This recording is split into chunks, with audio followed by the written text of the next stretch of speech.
মরা মরেছে, লাশ নিয়ে যাবে মাটির কাছে। কোথা থেকে আসছে বুবুজি? এমন হাত তুলে দোয়া করে কাঁদতে লাগলো। আরে লাশ বাড়ি থেকে বের হয়নি, বের হওয়ার সময় হাত তুলে দোয়া করে চিল্লাচিল্লি শুরু হয়ে গেল। আচ্ছা, ও মহিলা এই বাড়িতে আসলো কেন?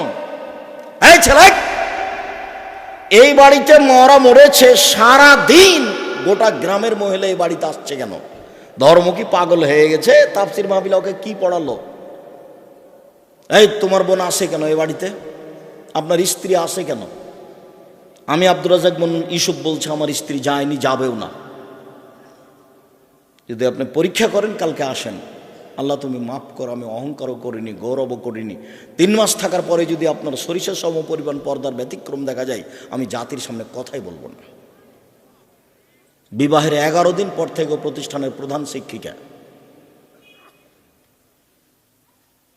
এই বাড়িতে মরা মরেছে, সারা দিন কেন এ বাড়িতে মহিলারা আসছে? ওর কি মাথা ঘামলো যে এখানে আসবে কেন সারাদিন? ওর কেন একটু লজ্জা হয় না? ওর কেন একটু শরম হয় না? ওর কেন ও চাচাতো ভাইকে দেখতে আসলো? ওর নাকি গ্রাম্য চাচাতে দেখতে এসেছে, কেন এখানে আসবে? অর্ধ পৃথিবীর খলিফা, কুশাগর বুদ্ধিজীবী, রাজনীতিবিদ ওমর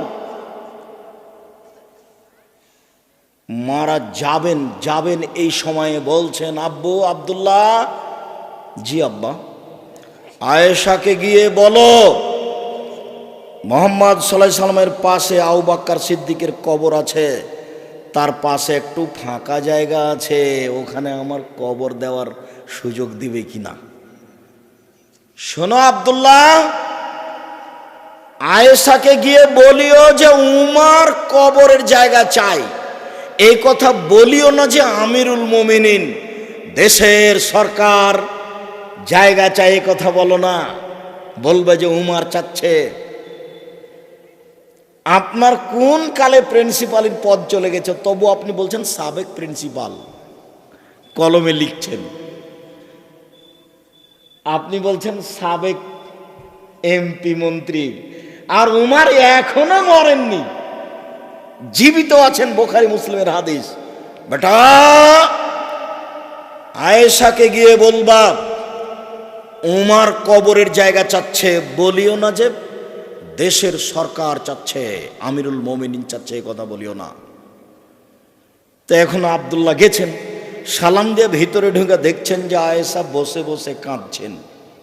উমর মারা গেছেন, সেই জন্য আয়েশা বসে বসে কাঁদছেন। কই, আয়েশা তো দেখতে আসেননি। আয়েশা রাদিয়াল্লাহু তাআলা আনহা দেখতে আসেননি। অর্ধ পৃথিবীর খলিফা, কুশাগর বুদ্ধিজীবী, রাজনীতিবিদ ওমর, অর্ধেক পৃথিবী যার দখলে, সারা পৃথিবীতে এত ঈমানদার মানুষ, ব্যতিক্রম মানুষ আল্লাহ কাকে সৃষ্টি করেছেন তা ইতিহাস বলে না।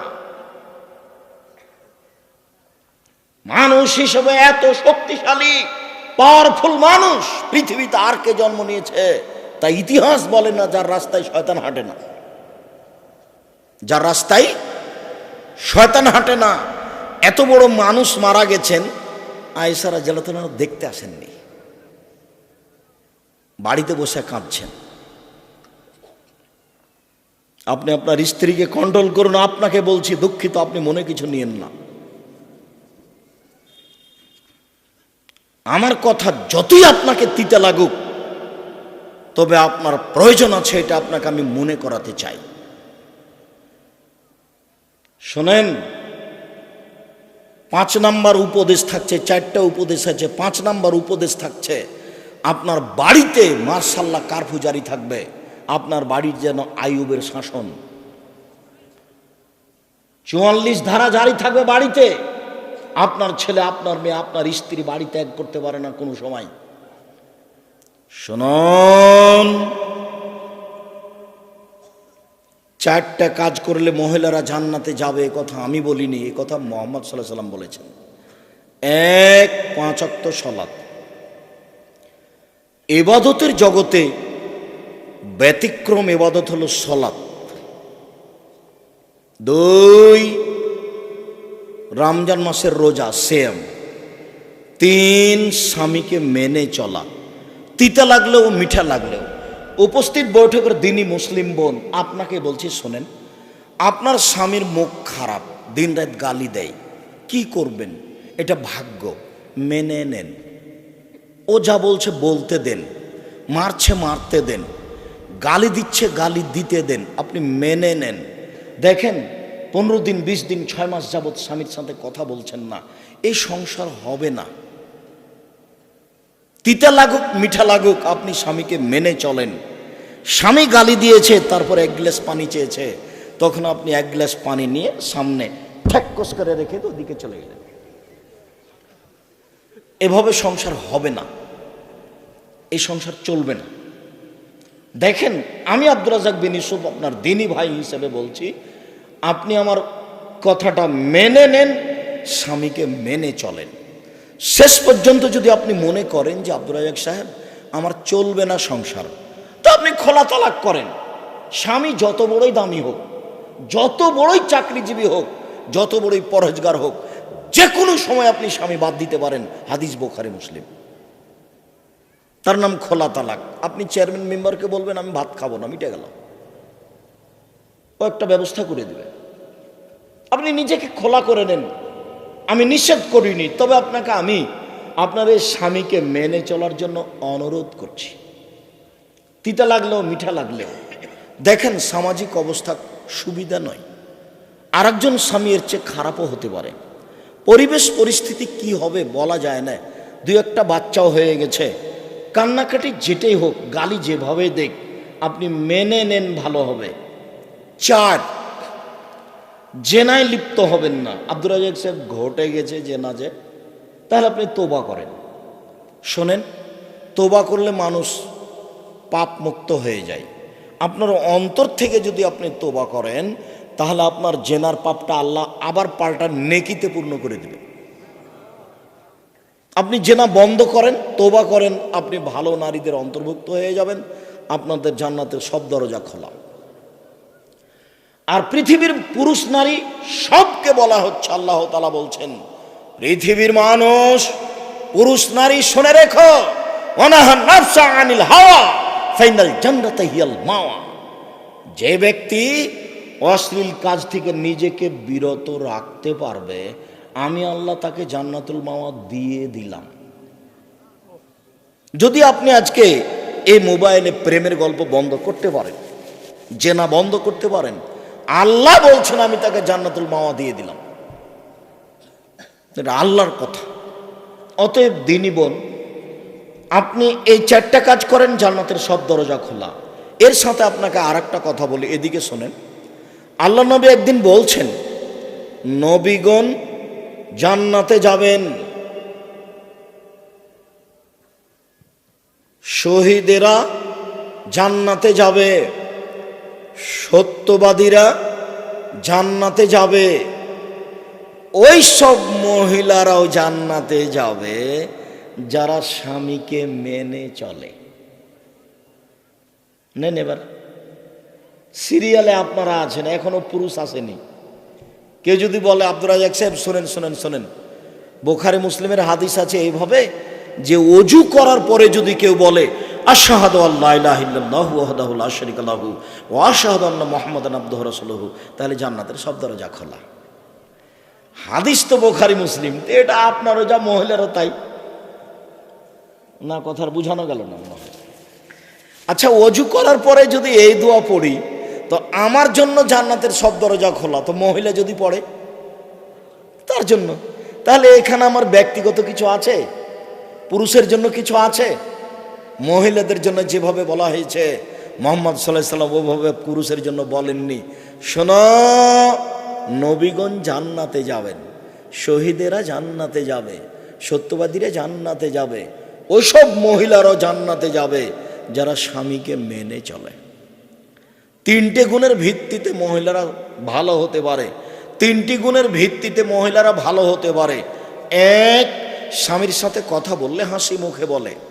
2, স্বামী আদেশ করলে পালন করে। 3, স্বামী বাড়িতে না থাকলে নিজেকে গুটিয়ে রাখে, মোবাইলে কারোর সাথে গল্প করে না, খালার বাড়ি ফুফুর বাড়ি চাচির বাড়ি যায় না, এখানে সেখানে যায় না, মনে করে না যে এই সময়তে স্বামী নাই, একটু ঘুরে আসি, এই সময়তে স্বামী নাই, একটু গল্প করে নি। এই স্বভাব নেই যার, সে হলো ভালো মহিলা। আপনি বলতে পারেন 3টা গুণ কি? এক, ভুলে গেলেন, স্বামীর সাথে কথা বললে হাসি মুখে বলে।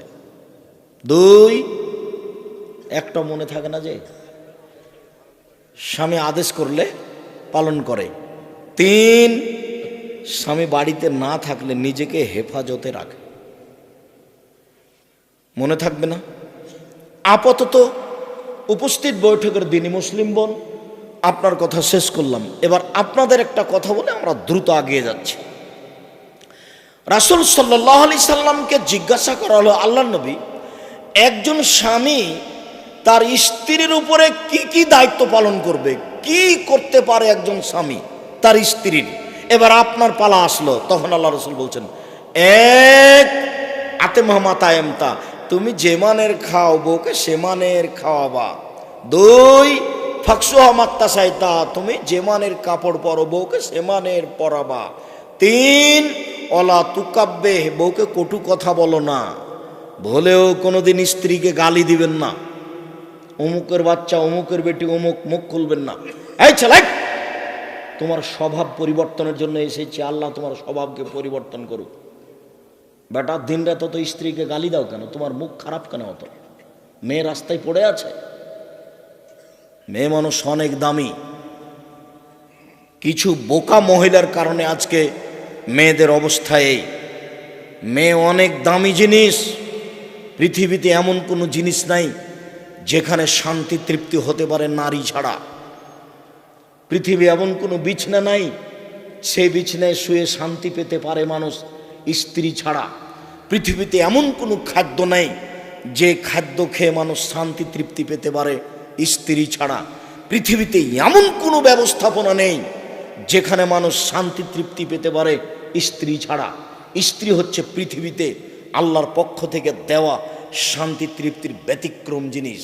আল্লাহ তাআলা বলছেন, অমিন আইতিহান খালাকালাকুম মিন আনফুসিকুম আজওয়াজান লিতাসকুনু ইলাইহা, পৃথিবীর মানুষ, আমি তোমাদের পক্ষ থেকে তোমাদের স্ত্রীদেরকে সৃষ্টি করেছি যাতে করে তোমরা সেখানে শান্তি তৃপ্তি পেতে পারো।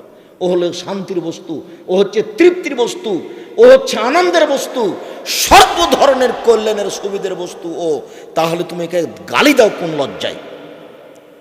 তোমাকে তো আমি বলেছি জীবনে তুমি কোনোদিন বলবে না তোমার ঠোঁটটা মোটা। একবার যদি ঠোঁট মোটা বলো তাহলে তোমাকে 10 বছর ভালোবাসবে না। ভুলেও তুমি বলবে না তোমার রংটা কালো। একবার যদি রং কালো বলো তাহলে মনটা ছোট হয়ে যাবে, 10 বছর যাবত তোমাকে ভালোবাসবে না। তুমি খালি বলো তোমার মতো কোনো ভালো মেয়ে দেখি না, তুমি আমার চোখে সবচেয়ে সুন্দরী, তোমার চালচলন আমার কাছে খুবই ভালো, প্রশংসা করো, সারা রাত পা টিপে দেবে। একটু প্রশংসার ভিখারি, তুমি মুখ খারাপ করো কেন? শোনো সম্মানিত দিনী ভাই বোন, সবাইকে বলছে, মুরব্বী আপনাকে বলছে, আপনারও স্বভাব ভালো নয়। ছেলে মেয়ে বড় হয়ে গেছে, বৌমা বাড়িতে, তারপর আপনার একটু লজ্জা হয় না মুখ খারাপ করে স্ত্রীকে কথা বলেন? তখন বেটি লজ্জা পায়, বেটা লজ্জা পায়, বৌমা লজ্জা পায়। আপনার এই স্বভাব কেন? গালি দিয়ে আপনার অত শান্তি তৃপ্তি কেন? মুখ বন্ধ করবেন, আজকের পরে আর মুখ খুলবেন না কোনোদিন। আস্তাগফিরুল্লাহ তো বলে, আল্লাহ তোমার দরবারে তওবা করছি, আমি আর কোনোদিন স্ত্রীকে গালি দেব না। এই কথা বলে উঠবেন, মুখ খারাপ করবেন না কোনোদিন। আর মুখ খারাপের কথার উপরে ফেরেশতা আমিন বলেন। পরিবারটা এরকম হয়ে গেছে, আপনি বুঝতে পারেন না কেন আপনি মুখ খারাপ করবেন? রাসূল সাল্লাল্লাহু আলাইহি ওয়াসাল্লাম খবরদার কটু কথা বলবে না। 4, বউয়ের মুখের উপরে মারবা না, মারাই যদি লাগে কোনো সময় মুখের উপরে মারবা না। 5, এটা জরুরি, আল্লাহ তাতরকা ইল্লা ফিল বাইতে, তুমি তোমার বউকে তোমার বাড়ি ছাড়া কোথাও যেতে দিবা না। তোমার বউকে তোমার বাড়ি ছাড়া কোথাও থাকতে দিবা না। ও চাচির বাড়ি যেতে পাবে না, ও খালার বাড়ি যেতে পাবে না, ও ফুফুর বাড়ি যেতে পাবে না, ও মায়ের বাড়ি যেতে পাবে না, জরুরি প্রয়োজন ছাড়া বাড়ি ত্যাগ করতে পাবে না। যদি যাই তাহলে আপনাকে যেতে হবে। ভুলেও কোনোদিন বিবাহের বাড়িতে যায় না যেন, বিবাহের বাড়িতে গেলে স্বামীর সংখ্যা বেশি হয়ে যায়। কাজেই ভুলেও কোনোদিন বিবাহের বাড়ি যেতে দিবেন না। আত্মীয় স্বজন দাওয়াত করেছে, ঠিক আছে আমি আসবো, আমার ছেলেরা যাবে, আপনার বউ যাবে না। একটু পুরুষ হতে শিখেন, একটু পুরুষ। ওই যে ছোট ব্লাউজ পরে আছে ওটা আমার বউ, ওই যে ঢং ঢং করে এসেছে আর গল্প করে এখনো দাঁড়িয়ে আছে। যান দেখাছেন, এটা আমার বউ নয়, যান দেখাছেন দাঁড়িয়ে আছে এখন। আশ্চর্য কথা, থাকবে কেন? কেন আছে? আমি তো আসলাম তখন দেখলাম যে সরে গিয়ে আর একটা লোকের সাথে কথা বলছে। ও তো আপনার মেয়ে, না হলে আপনার বউ। কেন আছে? ও জানে না যে আব্দুর রাজ্জাক বিন ইউসুফ আজকে আসছেন? কোন সাহসে যায়, কোন সাহসে কথা বলে, হিসাব পায় না। নিজেকে পুরুষ মনে করিয়েন। প্রেসিডেন্ট আইয়ুব পাকিস্তানের উপরে কারফিউ জারি করেছেন, আর আপনি আপনার বাড়ির উপরে কারফিউ জারি করবেন। 44 ধারা জারি থাকবে বাড়িতে, তার মানে আপনি পুরুষ। চোখ যেভাবে ঘুরে বউ সেভাবে চলে, তার নাম স্বামী। চোখ যেভাবে ঘুরে বউ সেভাবে চলে, তার নাম স্বামী। চোখ যেভাবে ঘুরে বউ সেভাবে চলে, তার নাম স্বামী। কোথায় গেছিলে তুমি? না তো, আমি তো বাহির থেকে পানি আনা চাইনি, পানি নিয়ে আসতে হবে সেটা আমি বুঝবো। না তো, আমি তো তোমাকে ওখানে যেতে বলিনি, সেটা কি করতে হবে সেটা আমি বুঝবো। আমি তোমাকে উপার্জন করে খাওয়াতে পারি, আমি তোমার সুবিধা অসুবিধা বুঝতে পারি না, তুমি কি মনে করো আমাকে? পরবর্তীতে বাড়ির বাইরে তুমি পা রাখবে না, তোমাকে সতর্ক করে দিচ্ছি। রাসূল সাল্লাল্লাহু আলাইহি ওয়াসাল্লাম বলছেন, লাঠিটা ঝুলিয়ে রাখো বাড়ির সামনে। পৃথিবীর সবচেয়ে দামি মানুষ, লাঠি দিয়ে বউকে ঠিক করো, পৃথিবীর সবচেয়ে দামি মানুষ। অতএব নিজেকে পুরুষ মনে করবেন, ভুলে কোনোদিন কটু কথা বলবেন না, আর বাড়ির বাইরে কোথাও যেতে দিবেন না দুর্ঘটনা ছাড়া। যাবে জরুরি কোনো কারণে যেতে পারে। কা পুরুষের স্ত্রী এদিক ওদিকে ঘুরে বেড়াই, কা পুরুষের মেয়ে এদিক ওদিকে ঘুরে বেড়াই, পুরুষের যায় না। দিনরাত আপনাকে এই কথা বলতে বলতে আপনার সময় পার হয়ে গেল, তবে আপনি নিজেকে একটু পরিবর্তন করতে পারলেন না? আপনার পরিবার একটু পরিবর্তন হলো না? উপস্থিত বৈঠকের মুসলিম বোন, আপনাকে বলছি, দেখেন নিজে থেকে যদি আপনি না মানেন তাহলে কেউ কিছু করতে পারবে না। জাহান্নাম ধরা আছে, এইভাবে চলে জান্নাত পাওয়া যাবে না। নিজেকে গুটিয়ে নেন, মরণ তো চলে এসেছে। হঠাৎ দেখছিলেন 20 বছর, এখন দেখছেন 50 বছর। এখন দেখছেন 50 বছর, হঠাৎ দেখবেন মরণের সময় চলে এসেছে। বউ বেটি সাথে আছে কি না? আস্তাগফিরুল্লাহ ওয়াতুবু ইলাইহি বেশি ব্যবহার করবেন সব সময়। আস্তাগফিরুল্লাহ ওয়াতুবু ইলাইহি। উঠছেন, আস্তাগফিরুল্লাহ ওয়াতুবু ইলাইহি। ঘরে ঢুকছেন, আস্তাগফিরুল্লাহ ওয়াতুবু ইলাইহি। বাইরে বের হচ্ছেন, আস্তাগফিরুল্লাহ ওয়াতুবু ইলাইহি। ইস্তেগফার এই শব্দটা বেশি ব্যবহার করবেন। আরও যদি পারেন, রব্বিক ফিরলি ওয়াতুব আলাইয়া ইন্নাকা আনতাত তাওয়াবুল গাফির, ইন্নাকা আনতাত তাওয়াবুল গাফুর, এই দোয়া পড়ার চেষ্টা করেন। এগুলো ছোট ছোট ইস্তেগফারের দোয়া। যত ইস্তেগফার করবেন বিচারের মাঠে আপনার সুবিধা তত বেশি হবে। আর এমনিতে দুনিয়াতে ক্ষমা চাইলে তো আব্দুল্লাহর মুখে শুনতে পেলাম যে উমর রাদিয়াল্লাহু তাআলা জনগণকে নিয়ে গেছেন পানি চাইতে। উল্টাভাবে বলতে হবে আল্লাহ পানি দাও। তো উমর বলছেন যে তোমরা এক কাজ করো, ক্ষমা চাও। জনগণ বলছেন ব্যাপারটা কি? এসেছি পানি চাইতে, ক্ষমা চাইবো মানে? তো বলছে দেখো আল্লাহ বলছেন যে ক্ষমা চাইলে পানি দিয়ে দিবে। আল্লাহ তো ক্ষমাই চাও, দেখি কি হয়। সম্মানিত দিনী ভাই বোন, মহান আল্লাহ বলেন, ইয়ামহাকুল্লাহুর রিবা ওয়া ইউরবিস সাদাকাত, সুদ মানুষের টাকাকে সংকুচিত করে, দান মানুষের টাকাকে বেশি করে দেয়। অত্র আয়াত প্রমাণ করে সুদ খেলে মানুষ ভিক্ষুক নিঃস্ব হবে। আজ হোক আর কাল হোক, বাঁচার কোনো পথ নেই। কোটি থেকে কোটি টাকা ইনকাম করলেও আপনার চোখের সামনে টাকা হারিয়ে যাবে, অন্যথা আপনার ছেলের সামনে যাবে, নইলে আপনার নাতি পোতার সামনে যাবে। টাকা একদিন হারাবেই। সুদের টাকার শেষ পরিণত হলো ভিক্ষুক সাজা। কিস্তি তুলে যারা বাড়ি বিক্রি করে তারা, দেখেন আপনার বাড়ির পাশে প্রমাণ আছে, আমি তার জাজল্য প্রমাণ। আমার বাসার পাশে একজন মহিলা, একজন লোক কিস্তি উঠাচ্ছিল, বাড়িটা বিক্রি করে দিয়ে চলে গেছে। এ তো আমি বলিনি, আল্লাহ বলছেন ইয়ামহাকুল্লাহু রিবা, আল্লাহ সুদকে সংকুচিত করেন। সংকুচিতকে আল্লাহ আপনাকে ভিক্ষুক বানান। রাসূল সাল্লাল্লাহু আলাইহি সাল্লাম বলছেন ইন্না রিবা ওয়া ইন কাসরা, যদিও সুদে টাকা বেশি দেখা যায়, ওয়া ইন্না আকিলাতুল কাল্লা, তার ফলাফল হলো নিঃস্ব। তার ফলাফল হলো নিঃস্ব। সুদ থেকে ফিরে আসতে হবে যে কোনো মূল্যে। ভুলেও কোনো দিন ব্যাংক থেকে টাকা উঠিয়ে ব্যবসা বাণিজ্য শুরু করবেন না। ব্যাংক থেকে টাকা উঠিয়ে জমি কিনবেন না। ব্যাংকে চাকরি করে ভদ্রলোক, ব্যাংকে লোন নিয়ে বাড়ি বানিয়েছে, তোবা করতে হবে, ভুল হয়েছে, টাকা ফেরত দিতে হবে, ভিক্ষে করে খেতে হবে, সিদ্ধান্ত ভুল হয়েছে, বাড়ি তো 5 তলা, বউ তো খুব খুশি, আপনার জানাজাই হবে না। আল্লাহ রাসূল বলেন, এই শোনো, এই লাশের কোনো লেনদেন আছে নাকি, ঋণ আছে নাকি? জি। তাহলে আমি গেলাম। আল্লাহ রাসূল, আমি তার ঋণের পরিশোধের জিম্মেদারি নিলাম, আমি নিলাম। আচ্ছা আচ্ছা, ঠিক আছে। তার মানে যার ঋণ আছে তার জানাজাই নেই। লাশকে সামনে রেখে চেয়ারম্যানের বক্তব্য চলবে না, এই কথা ঠিক। লাশকে সামনে রেখে হুজুরের বক্তব্য চলবে না, এই কথা ঠিক। তবে লাশকে সামনে রেখে হুজুর বলবেন এর কোনো ঋণ আছে কি? ঋণ থাকে যদি শহীদ হয়ে গেলেও ক্ষমা হবে না। ঋণ থাকে যদি কোনো পথ তাকে ক্ষমা করতে পারবে না। তাই তো মুহাম্মদ সাল্লাল্লাহু আলাইহি সাল্লাম সালাম ফিরার পূর্বে প্রতিদিন বলতেন, সব সময় বলতেন, আল্লাহুম্মা ইন্নী আউযু বিকা মিন আযাবি জাহান্নাম ওয়া আউযু বিকা মিন আযাবিল কবর। আল্লাহ, আমি তোমার কাছে বাঁচতে চাই কবরের শাস্তি হতে, আমি তোমার কাছে বাঁচতে চাই জাহান্নামের শাস্তি হতে। আউযু বিকা মিন ফিতনাতিল মাসিদ দাজ্জাল, তোমার কাছে আমি বাঁচতে চাই দাজ্জালের ফিতনা হতে। আউযু বিকা মিন ফিতনাতিল মাহি ওয়াল মামাতে, আমি তোমার কাছে বাঁচতে চাই ইহকালের বিপদ, আমি তোমার কাছে বাঁচতে চাই পরকালের বিপদ হতে। ইহকালের বিপদ হতে, পরকালের বিপদ হতে, কবরের ফিতনা হতে, দুনিয়ার ফিতনা হতে।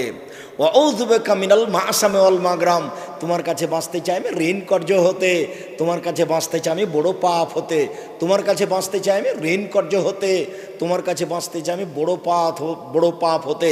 দিন রাত তিনি ঋণ থেকে বাঁচতে চাইতেন। আল্লাহ আমার জন্য ঋণ না হয়, আল্লাহ আমার জন্য ঋণ না হয়। আপনার মাথায় কিভাবে বুদ্ধি আসলো, গোবর ঢুকলো যে আপনি ব্যাংক থেকে লোন নিয়ে বাড়ি করতে গেলেন, ব্যাংক থেকে লোন নিয়ে ব্যবসা করতে গেলেন? আমি তো তা কোনোদিন আব্দুর রাজ্জাক বিন সময় পরামর্শ দিইনি। আমি বলেছি চকলেট দিয়ে ব্যবসা শুরু করতে হবে, তাহলে ঋণ নেওয়া লাগবে না। চকলেটের পরে কি গো? কলা, তারপরে কাপড়, তারপরে আরো কিছু। কলা দিয়ে ব্যবসা শুরু করলে ঋণ নেওয়া লাগবে? চকলেট দিয়ে? তা আপনি কোটি টাকা দিয়ে হিরোইন কিনলেন কেন কলকাতায়, আর ঢাকায় বিক্রি করলেন? এ ব্যবসা চলবে না। সম্মানিত দিনী ভাই বোন, আল্লাহ তাআলা বলেন চিরদিনের জন্য সুদের চূড়ান্ত সিদ্ধান্ত, সুদের ব্যাপার আল্লাহর পক্ষ থেকে চূড়ান্ত ফয়সালা। যারা সুদ খাবে তাদের অর্থ কমে যাবে। রাসূল সাল্লাল্লাহু আলাইহি সাল্লাম বলেছেন, সুদ দেখতে বেশি লাগে বটে, সুদের পরিণাম হলো নিঃস্ব ভিক্ষুক হওয়া। মহান আল্লাহ বলেন, আল্লাহুল বাই'a ওয়া হারামার রিবা, আল্লাহ তাআলা ক্রয় বিক্রয়কে বৈধ করেন, সুদকে হারাম ঘোষণা করেন। জাবের রাদিয়াল্লাহু তাআলা আনহু বলেন, লানা রাসূলুল্লাহ সাল্লাল্লাহু আলাইহি ওয়াসাল্লাম আকাল রিবা। পৃথিবীর মানুষ শুনে রেখো, আল্লাহর নবী অভিশাপ করেন যারা সুদ খায় তাদের উপরে অভিশাপ, যারা সুদ দেয় তাদের উপরে অভিশাপ, যারা সুদের অঙ্ক কষে তাদের উপরে অভিশাপ, যারা সুদের উপরে সাক্ষী থাকে তাদের উপরে অভিশাপ। অকালাহুম সাওয়া, তিনি বলেন সবাই সমান। বলেও কোনোদিন আপনি মনে করবেন না ইসলামী ব্যাংকে চাকরি করা জায়েজ। এদেশে কোনো ইসলামী ব্যাংক হিসাবে রাসূলের পদ্ধতিতে কোনো ব্যাংকিং ব্যবস্থা নেই। সবারই সম্পর্ক আছে বাংলাদেশ ব্যাংকের সাথে। অতএব কে 100% নিখুঁতভাবে ব্যবসা করছে এই কথা বলতে পারে না। আরো অবাক কথা যে আমি 5 লক্ষ টাকা 10 লক্ষ টাকা রেখেছি ব্যাংকে, প্রতি মাসে আমাকে 1 লক্ষতে 1000 করে টাকা দেয়। ব্যবসা কি এত নিরাপদে হয়? ব্যবসা মানে হলো আমি সাপাহার বাজারে তরি তরকারি কিনলাম, ট্রাক ভর্তি করে নিয়ে গেলাম রাজশাহীতে বিক্রি করব বলে। রাস্তায় গাড়িটা অ্যাক্সিডেন্ট হলো, সবজি নষ্ট হয়ে গেল, তার নাম ব্যবসা। কিনেছিলাম 10,000-এ, হলো 10,500, তার নাম ব্যবসা। কিনেছিলাম 20,000-এ, হয়ে গেল 15,000, তার নাম ব্যবসা। আরে নিরাপদে প্রতি মাসে আমার জন্য 10 লক্ষতে 10,000, 10 লক্ষতে 10,000, 10 লক্ষ। ধর্ম পাগল হয়ে গেছে। धर्म राजशाही चांपाइनबाबगंज हवाई लड्डू, दोनों हाथ में लड्डू है, जो चाहे उसको खा ले, जो चाहे उसको छोड़ दे। ভুল হিসাব ব্যবসায় তো নিরাপদ হতে পারে না। অতএব এই দেশের মাটিতে ব্যাংকিং ব্যবস্থায় চাকরি করে পয়সা উপার্জন বৈধ হবে, এ কথা অসম্ভব। এদেশে এমন কোন এনজিও নেই যে এনজিওতে চাকরি করে সেই পয়সা দিয়ে চাউল কিনে ভাত খেয়ে বাদাত কবুল হতে পারে। ভুল হিসাব। হুজুর যা বলেছেন তা ভুল বলেছেন। এদেশে যে সন্দেহযুক্ত ব্যবসা আছে, সেই সন্দেহযুক্ত ব্যবসা ছেড়ে দিয়ে জীবিকা নির্বাহ করতে হবে। বেশি দিন বেঁচে বেশি পয়সা অবৈধভাবে উপার্জন করার চেষ্টা করিয়েন না, যেহেতু এক সময় যেতেই হবে পৃথিবী ছেড়ে। কাজে এত কিছু হিসাব করা ঠিক হবে না। এই ছেলে, আচ্ছা তোমার আব্বার কথা বলি, তোমাকে বাদ দিলাম, তোমার বাপ বেশি কষ্ট পাবে তো সেই জন্য। তো এখন তো সব জমি কিয়ার হয়ে গেছে। চাঁপাইনবাবগঞ্জে দিয়াড়ের জমি তো কিয়ার ছিল না, তো ধান জমি মেপে ধান বোনা হতো, জমি মেপে ধান কাটা হতো। তো এখন তোমার বাপ ফাঁড়ি দিচ্ছে, ফাঁড়ি বুঝো, ফাঁড়ি। তো সামনে একটা ধানের থোপ পড়েছে, এটা তোমার বাপ কোন দিকে করবে? তোমার বাপ কোন দিকে করেছে জিজ্ঞাসা করিও তো। মানে জাহান্নাম চলে গেছে, তাহাজ্জুদ দিয়ে হবে না। বাপ একটা বুদ্ধি করো, আল্লাহ কিভাবে কি করেছে এখন তো হিসাব দিতে পারবো না। তো যাক 10,000, 20,000, 50,000 টাকা জামিয়া সালাফে বাইতুল হাম জামে মসজিদে দিয়ে দিলাম, আল্লাহ তুমি বাঁচাও। পথ সহজ একটা হতে পারে, আল্লাহ নিরুপায় এই পথটা অবলম্বন করা যেতে পারে। 10-এর পয়সা ক্ষমা হওয়ার কোনো পথ নেই, আর একজনের হক ক্ষমা হওয়ার কোনো পথ এভাবে নেই। তার কাছে ক্ষমা নিতে হবে, ধান ফেরত দিতে হবে, না হলে একটা পথ অবলম্বন করলে হতে পারে ফতো। আল্লাহ আলাম। সম্মানিত দিনী ভাই বোন,